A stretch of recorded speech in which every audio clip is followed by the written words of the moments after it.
Hey there everyone, Evan Duarte here from Epic Effects, and today I'm going to show you how to create a cool little camera setup to get kind of the feel of a handheld kind of style camera. So let's just go ahead and take a look at what we're trying to create.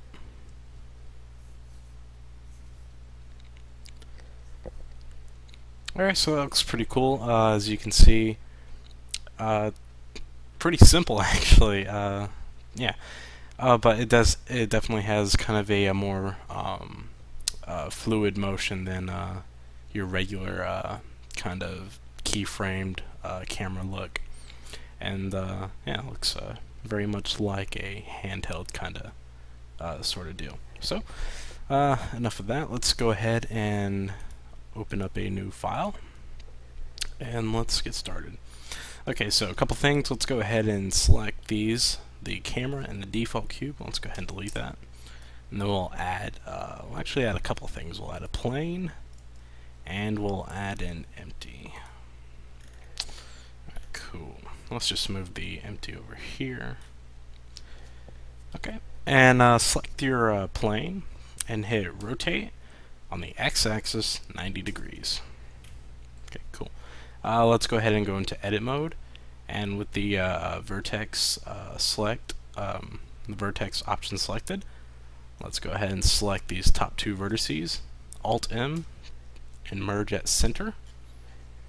Okay, and hit A to deselect, and then A again to select all, and then we'll hit W, subdivide.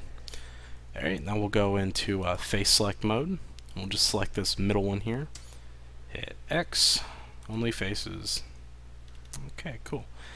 Alright, so with the back into object mode with the plane selected, let's go over to our constraints panel, and we'll add a track 2. We'll set it to target the empty. We'll set the 2 to Z, and this should be Y. Okay, cool. So what you can see now is if we grab our empty and we move it around our plane, or our Triforce, as it looks, tracks to it. Okay, cool. So let's go ahead and add our should we do that? No? Yeah, let's go ahead and add our camera, and we'll just go over here to the rotation, all this stuff, and we'll set it to 0. If I could select it. Cool.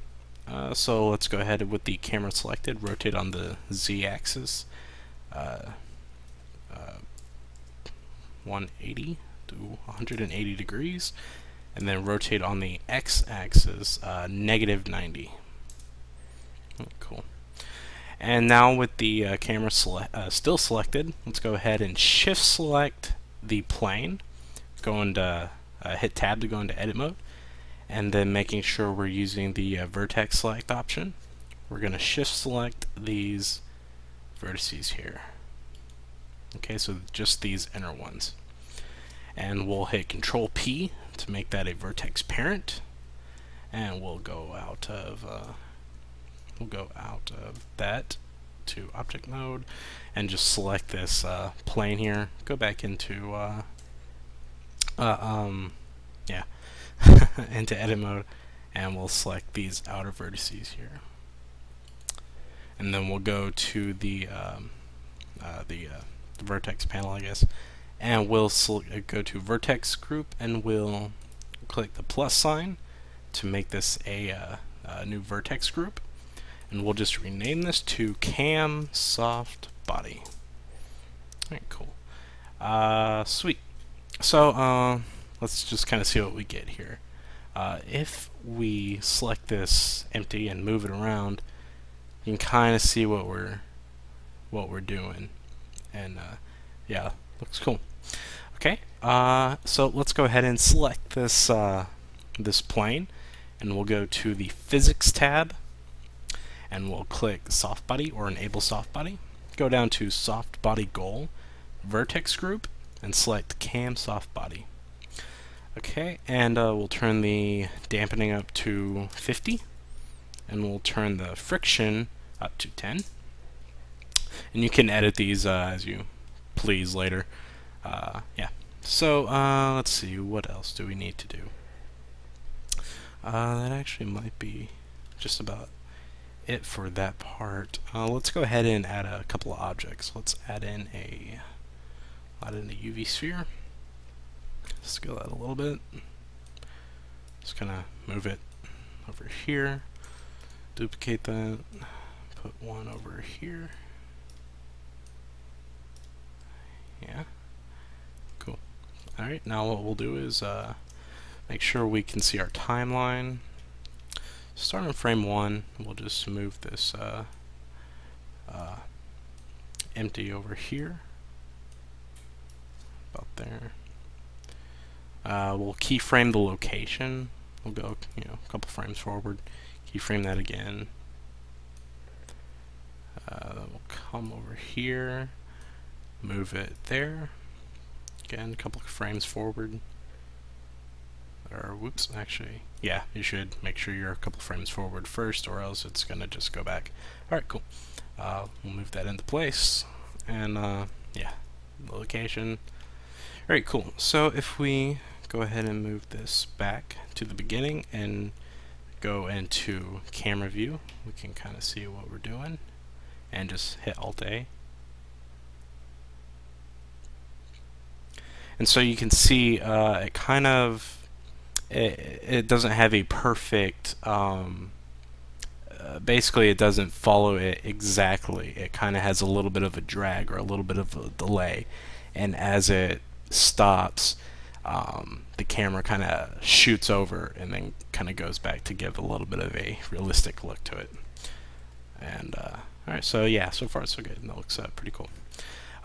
Really the only thing else that we have to do is add in a force field, and we'll do a wind, and yeah, and we'll just select this force field, go to constraints, do track to or copy location. To copy the location of the plane, yeah, I think so. That way, anywhere we move the camera, it'll stay with it. Okay, and we will select this force field again, and is it the physics? Yeah.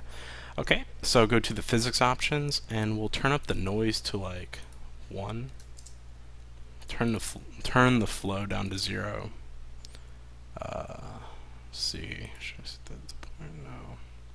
2 sphere. I don't think it really matters. Strength can be about 0.1. And you can, kind of, go through these options and kind of play with it, tinker around, see what kind of works for you. And so if we just hit Alt-A, we can kind of see what we're doing here. You're going to have to give it a moment to play through and, I guess, cache. And then it'll actually play how it's supposed to look. So you can see it looks pretty smooth and, well, sort of, but it has a bit of a jerkiness. And if we go into camera view, you can kind of see what we get now. So it's kind of rocky, kind of jittery, as if a person were holding the camera. And of course, if you turn down the strength, or actually the noise, once you have this set up, if you turn down the noise, it should, make it kind of less jerky. And you can, of course, go through these and change, whatever it is that you want to change in it. But that's basically it. So, yeah, hope you guys enjoyed the tutorial, and yeah, see you later.